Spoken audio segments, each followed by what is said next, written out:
Alan Dershowitz on this program with me last weekend on the fallout over the historic and unprecedented move to indict President Trump.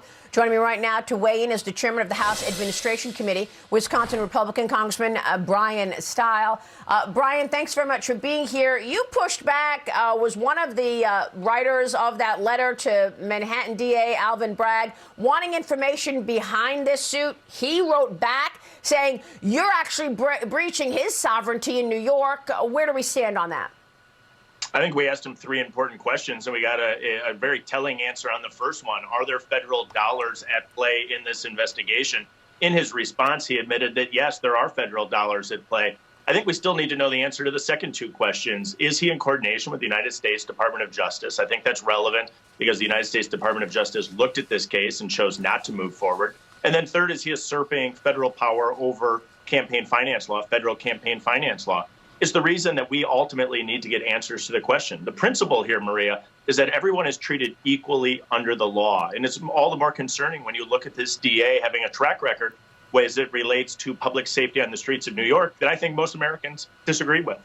Well, I mean, I guess, you know, everything you're saying makes sense, Congressman, but at the same time, it's all happening regardless. I mean, we had an IRS agent show up at Matt Taibbi's house while he was exposing government collusion with Twitter and suppressing truth and amplifying lies. While we sit here, we've got bank records that are indicating money from communist China, which got into Biden family accounts. Hunter Biden is walking around New York this weekend with his art showcase along some of the best artists out there.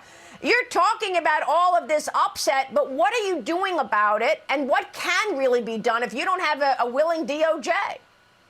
Well, as legislators, I think we can do two key things. We can get the information out to the American people. We can get the facts on the table, as my colleague Jim Jordan says. Two, what we need to do then is look at substantive legislative reform. Well, the principle here is that everyone's treated equally under the law. And when we look at federal government taxpayer dollars going to district attorneys across the United States, in particular progressive DAs that are not enforcing the rule of law on their streets, do we need to rewrite how these grants are being written? I think maybe the answer is yes, because we need to make sure our city's streets are safe rather than allowing partisan countywide district attorneys to engage in unrelated political behavior.